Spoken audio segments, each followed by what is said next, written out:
expo. Announcing the exciting news today at City Hall was the director of the First Fleet Festival, Michael Riddell. Mr Riddell explained that the First Fleet Festival will be the land-based activities associated with the flotilla as the vessels cruise to various parts of the country after Australia Day. He introduced two children from Botany, the original landing place, Amy and David, who presented Lord Mayor McNaughton with a gift of Banksia seeds. A trunk full of such seeds is travelling aboard the First Fleet for distribution at cities along the way. The occasion was also graced by a character going by the name of the Prince of Wales, a dolphin, get it? But his significance was never really satisfactorily explained. The ships are due in Fremantle in December and Botany Bay in January in preparation for arrival in Sydney Harbour on Australia Day. Then comes a journey to Melbourne for Moomba, the Adelaide Arts Festival and Hobart. It'll be on the way from Hobart to the Brisbane Expo that they'll be calling in here at Newcastle.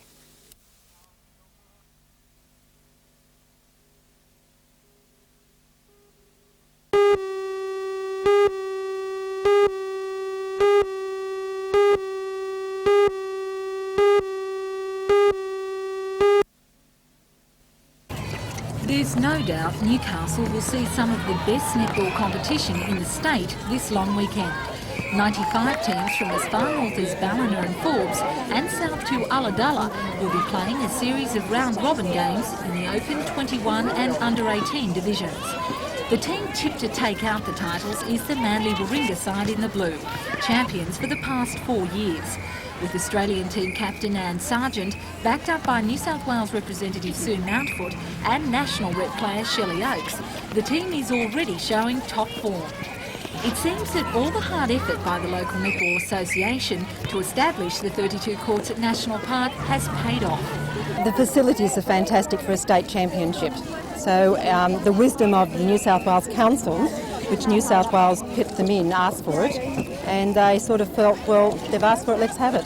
So it's the first time ever that the state championship has come out of the metropolitan area. Well, how many people are we going to see here at the National Park courts over the long weekend? Well, you've got players and umpires and managers and coaches, so it'll be around about 1,800 to 2,000. It's a lot of people here. Besides, and that's not counting the spectators. So I would say for around about 5,000 on the courts each day for the next 3 days. Despite today's fine weather, forecasts predict otherwise, but that won't interfere with the weekend's big competition. We play rain, hail or shine. It never stops. We have to find out who the champion teams are, and that's what we do.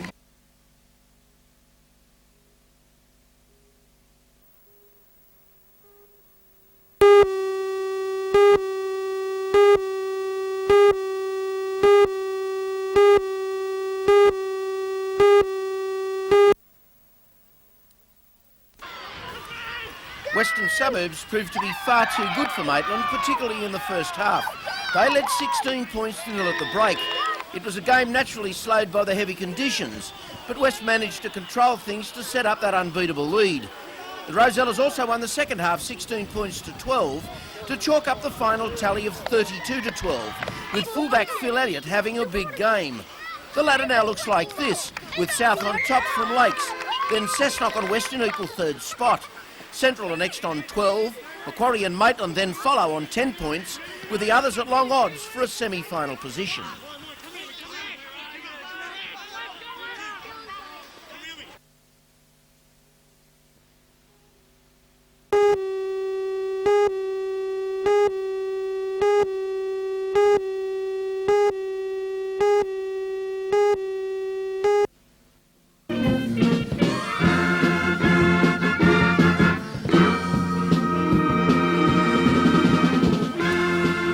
By late yesterday afternoon, the overcast skies and showers which persisted over the long weekend had luckily disappeared in preparation for the big night ahead. Every year, thousands of people flock to the International Sports Centre, taking their grandstand seats for 3 hours of entertainment. The show got underway with the Broadmeadow High School concert band, followed by a gymnastic display from the Waratah Club. The first of the colourful fireworks began with a twilight show. All proceeds from the night, organised by the Jesmond Lions Club, will help run Camp equality for chronically and terminally ill children. With the entertainment a definite crowd pleaser for young and old, it wasn't until the Sun had finally set that the moment everyone had been waiting for arrived. The grand finale, which brought a spectacular close to the June holiday weekend.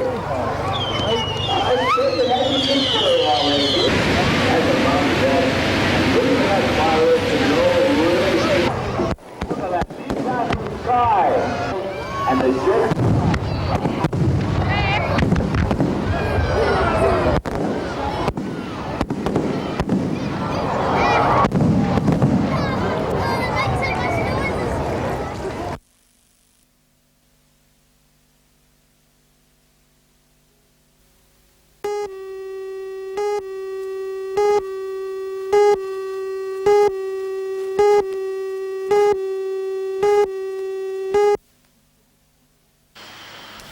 Since late Saturday, police have been keeping a vigil outside this Hamilton residence after being informed that it is booby-trapped with explosives. Because of the public holiday, a specialist bomb disposal unit from Sydney could not be called in until today. Police say they may have to evacuate residents in the area before the unit begins its operation. The house is the residence of a man involved in an incident at the Hunter Hospital early Saturday afternoon, when he burst into the nurses' quarters armed with a hand grenade. After a struggle with police, the grenade, which had its strike pin pulled, was thrown into a nearby football field where it failed to explode. Police are still questioning the man and charges are expected to be laid.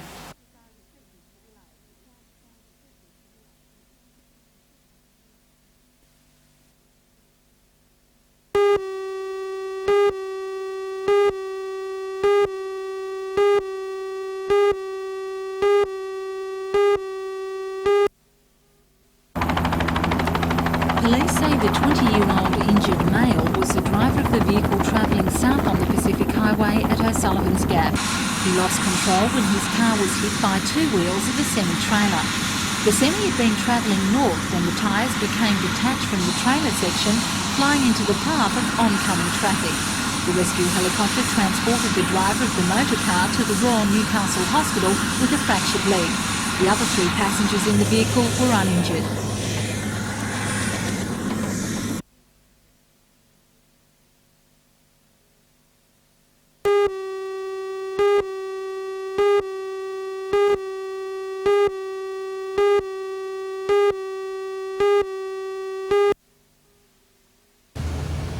Wayne Ma dropped in to see his grandfather at noon today to cut the grass.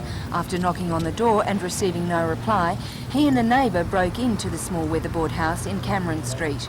They were confronted with the grisly sight of Jimmy Harvey dead on his bed. He was dressed in his day clothes and had suffered deep lacerations to the head. Police and the scientific squad were quickly on the scene, trying to piece together the events that led to his death. Fingerprint experts were called in to look for evidence, while detectives searched the area for the weapon. Other police were sent round to question neighbours to see if anyone had heard anything. Police say he was last seen at the Northern Star Hotel in Hamilton yesterday afternoon at 2 p.m. They say robbery is the likely motive.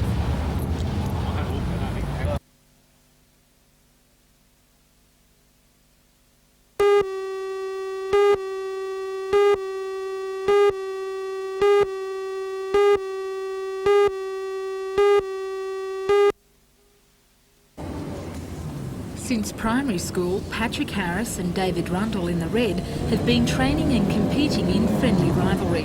Both have won national titles, and David is the current New South Wales country title holder.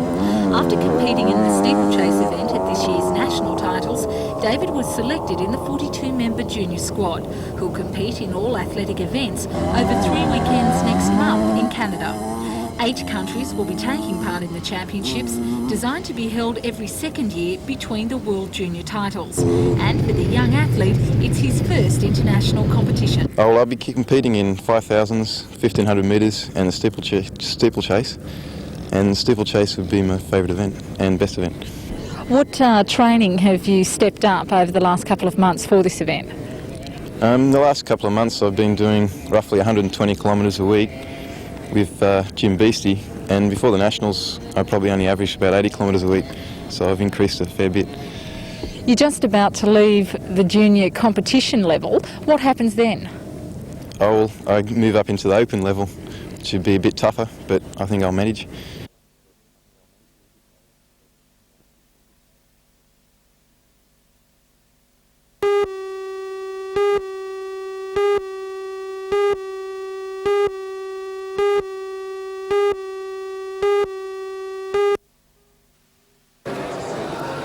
Leaving school soon?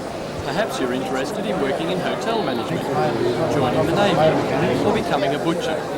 These and more than 300 other vocations are represented at this year's careers market at the City Hall. For the 7,000 students visiting today and tomorrow, it's an opportunity to explore possibilities and seek the advice of the trained advisors. As well as the private and government employers, all the main tertiary institutions in New South Wales are present to advise on their range of courses.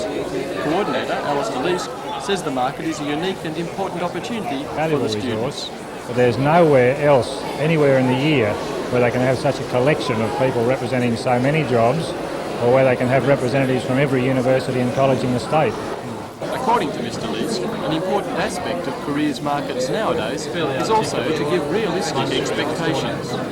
We very strongly try to discourage any attempt on the part of people representing their jobs to indicate other than the true situation. If jobs are hard to get, then these people are here to tell the students that. And one of those to whom it was directed. Students from Francis Xavier and Cardiff High Schools voted it a large success. Find out more things about your career and all, whatever you want to do in the future. They encourage you to go to college and everything like that, and they say what you get and what your aggregates you need. Coming here has sort of helped a bit extra, just gave me a bit extra information. So overall, you've gained a lot from today? Oh yeah, we have. Yep.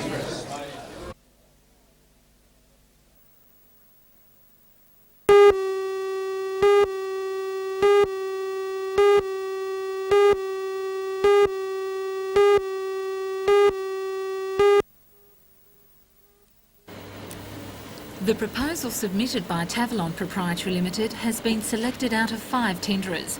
It will allow the Newcastle Taxation Office to consolidate its operations under one roof and continue its expansion program. The office will employ a staff of 950, an increase of 300 by mid-1989, the anticipated occupation date of the premises. The office will be leased by the Commonwealth for a period of 10 years, rented at $3.2 million a year.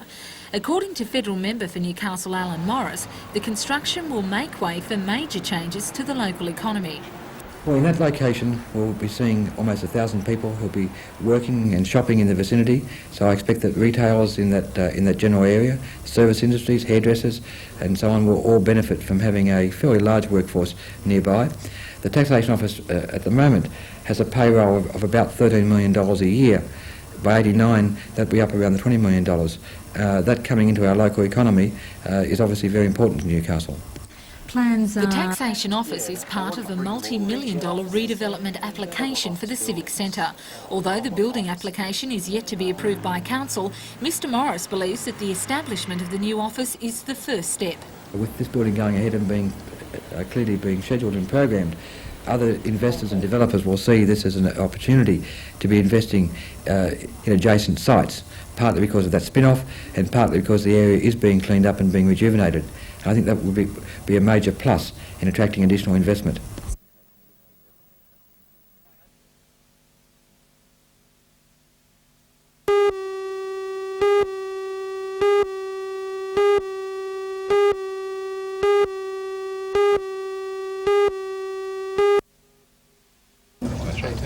The multi-million-dollar Shinju Japanese-style motel would add an exciting new dimension to accommodation at the vineyards. Its developer, Andrew Wong, describes the concept as a piece of Japan within Australia that gives travellers a taste of that country without having to cross the sea. But as with most developments, it hasn't all been smooth sailing. The original site of the motel was Sobel's Vineyard on McDonald's Road. The 4-hectare area was to have been operated in conjunction with the remaining part of the vineyard, but negotiations have broken down, according to Mr Sobel, because of financial and conceptual differences. The developer has since approached the council for its reaction to a relocation to the Broke Road. Although this will go against development recommendations made in the Vineyard study, Mayor of Cessnock, Alderman Gordon Williams, is keen to see the motel established in the Vineyard. Yes, was money well spent. He says there are ways of getting around the conflict. He says this type of development will be beneficial if a deal with the Japanese tour operator for mid-week holiday packages eventuates. He says negotiations are going well and that the council will consider Mr Wong's and request. We find in Hunter Valley there's a very big demand.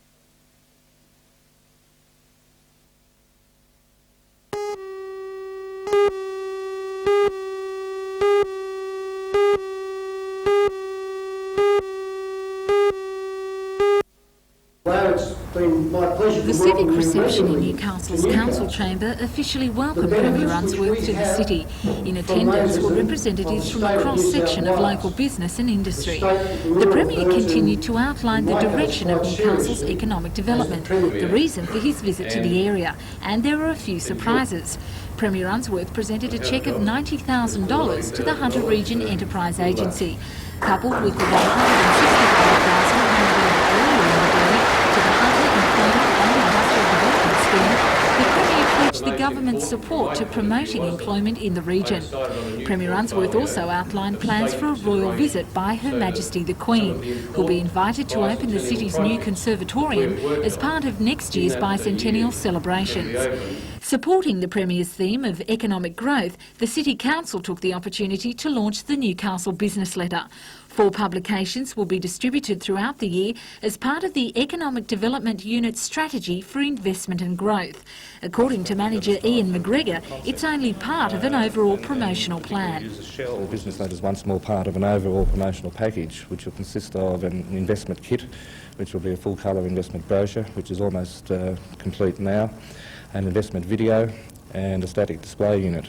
And this kit will be used to, in both Sydney, interstate locations and overseas, to promote Newcastle as an alternative investment site to businessmen, investors, and also to promote Newcastle to Newcastle business as well.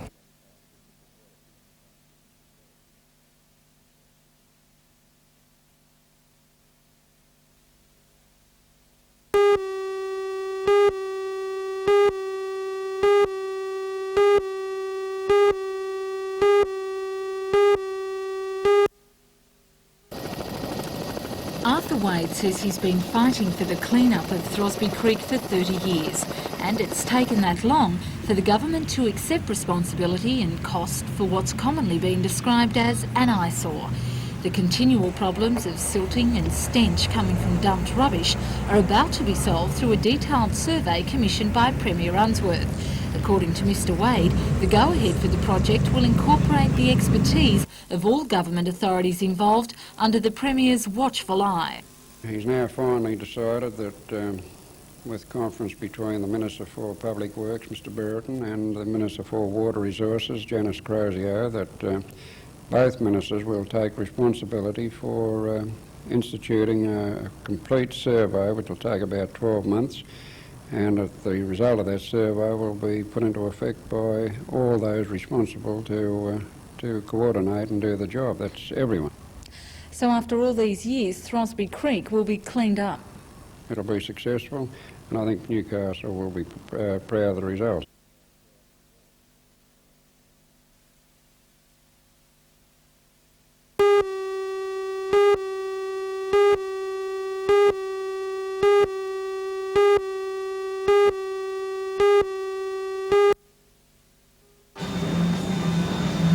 Hello, I'm Ross Hampton. At 6 o'clock, enrolment in the federal election officially closes. Tonight I'll be reporting on Newcastle's response to the government's Enrol Today campaign. For all the news, join us tonight at 6.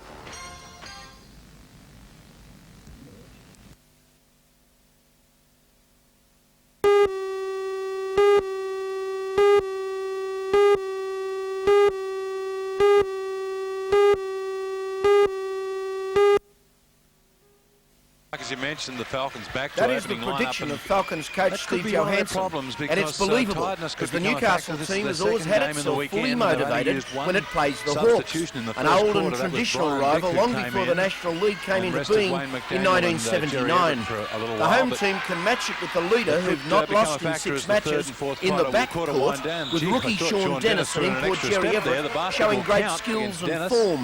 Up front, the Hawks are And awesome, with There's, Bickett. Big Ivan Daniels helping out on the inside. A dot from the Illawarra Hawks. Bateman, the one that got Bateman away. trying to make some space on the inside. Oh dear. Took that all away. McLeod. And Borner. A combination that can at least match it with any trio in the National League. Newcastle's other import, Ivan Daniels, is now producing the talents for which he was brought to Australia. And with gun forward Wayne McDaniel holds the key to matching up with skills and toughness with the visitors. Rebounding will probably decide the game. Mike Johnson and his hot hand is another vital factor. In a match not to be missed, and if you like wholehearted sportsmen as I do, a sight of veteran guard Gordy McLeod is worth the 57 points to 55.